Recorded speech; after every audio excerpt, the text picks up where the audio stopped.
프랑스의 어느 멋진 고성에는 금은보화와 귀금속들이 넘쳐났고 성의 주인인 영주는 황금마차를 타고 다녔는데 그의 얼굴을 똑바로 쳐다볼 수가 없었다. 잡아먹을 듯 부릅뜬 두 눈과 주먹만한 크기의 광대뼈에 얼굴 전체를 뒤덮고 있는 푸른 수염이 기괴했기 때문이었다. 그래서 사람들은 그를 푸른 수염이라고 불렀다. 그는 재물은 넘쳐났지만 끔찍하고 혐오스러운 인상 때문에 쉽게 아내를 얻지 못했다. 이런 이유로 몰락한 귀족들의 환심을 사기 위해 무척이나 노력했는데 그들을 초대하는 파티를 자주 열었고 값비싼 물건들을 아낌없이 선물했다. 얼마 후 어느 귀족의 딸과 결혼을 했다고는 하는데 부인의 모습을 본 사람은 아무도 없었다. 그리고 두 번째 결혼을 했다는 소문이 돌았지만 이 또한 아무도 아는 이가 없었다. 어느 날 푸른 수염은 또 이웃 마을의 귀족들을 초대했고 초대된 사람들은 황홀한 성 내부의 장식과 화려한 분위기에 매료되었다.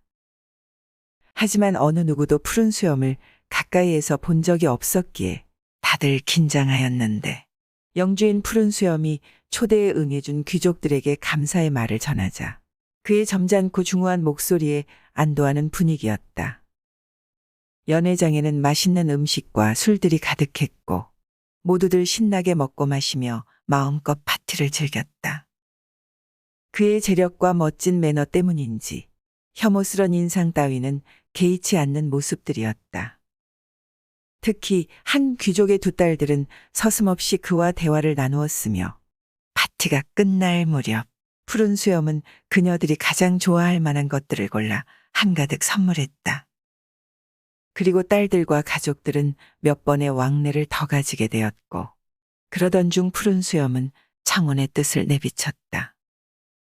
가난한 귀족의 아버지는 그가 가진 많은 재산에 끌렸으므로 푸른 수염의 외모 따위는 눈에 들어오지 않았다.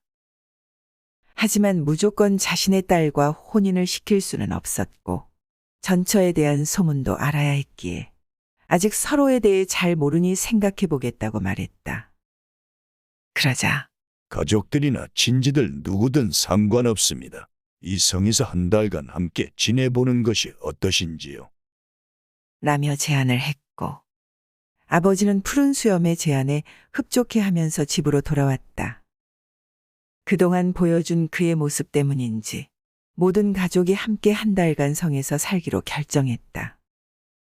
그렇게 그와 함께 지내면서 전처들이 병으로 죽었다는 것도 알게 되었고 푸른 수염의 매너와 인간미 넘치는 모습에 막내딸은 점점 호감을 가지게 되었다. 마지막 날 밤 푸른 수염은 막내딸에게 청혼을 하였다. 내가 여전히 두렵다면 청혼은 없던 일로 하겠어. 막내딸도 흔쾌히 청혼을 승낙하고 결혼식을 올리게 되었다. 그런데 결혼식이 끝나자마자 푸른 수염은 예전과는 다르게 사람들을 초대한다거나 파티도 열지 않았고 심지어 가족과의 교류도 완전히 끊어버렸다.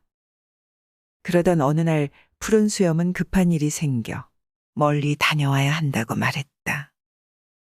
당신 혼자 두고 가는 것이 마음에 걸리지만 내가 없는 동안 가족이나 친구들을 데려와 함께 지내는 것도 좋겠어. 결혼 이후 가족이나 친구 초대를 꺼렸던 남편이 흔쾌히 함께 지내라는 말에 안심이 되었다. 그리고는 열쇠 꾸러미를 보여주면서 성안 구석구석을 설명해 주었다. 모든 방의 열쇠를 알려주었지만 구석 후미진 방 앞에 서서는 마지막 남은 열쇠에 대한 주의사항을 알려주었다. 성안의 모든 방은 아무에게나 보여줘도 상관없지만 이 방만큼은 절대로 열어서는 안 된다고 말했고 만약 약속을 어긴다면 아내인 자신도 결코 용서하지 않을 거라 했다. 아내는 남편이 말한 약속을 꼭 지키겠다고 다짐했다. 남편이 떠나자 아내는 친구들과 가족들을 성으로 불렀다. 아버지와 오빠들은 막내가 잘 살고 있다는 사실에 안심했고 사람들이 모두 돌아가고 함께 있던 언니가 구석진 방을 가리키며 물었다.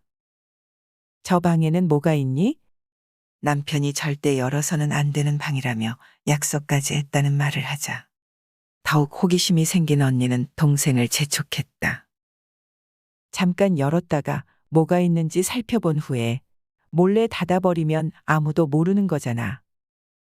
남편과 한 약속을 깨는 게 무서웠지만 본인 또한 너무 궁금하기도 했다. 동생은 마지막 열쇠로 방문을 열자 깜깜해서 앞이 보이질 않았다. 언니와 동생은 조심스레 들어갔고 코를 쥐어뜯을 듯한 악취와 함께 참혹한 모습이 눈에 들어왔다. 여성으로 보이는 사람들이 발가벗긴 채 매달려 있었고 한쪽 구석에는 아이들 시체까지 잔혹하게 널브러져 보기 힘들 정도로 처참했다. 그리고 바닥은 흥건한 피 때문이었는지 끈적끈적했다.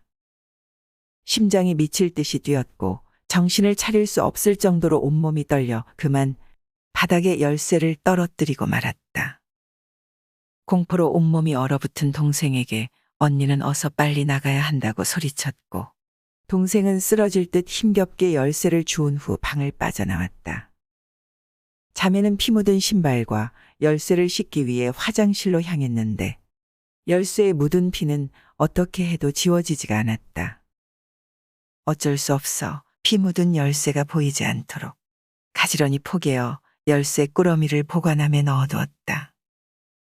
언니는 동생에게 오빠들을 데리고 올 테니 정신 똑바로 차리라며 당부하고 성을 나섰다. 그런데 남편은 예정보다 훨씬 일찍 집으로 돌아왔고 아내에게 안부를 묻자마자 열쇠 꾸러미부터 찾았다.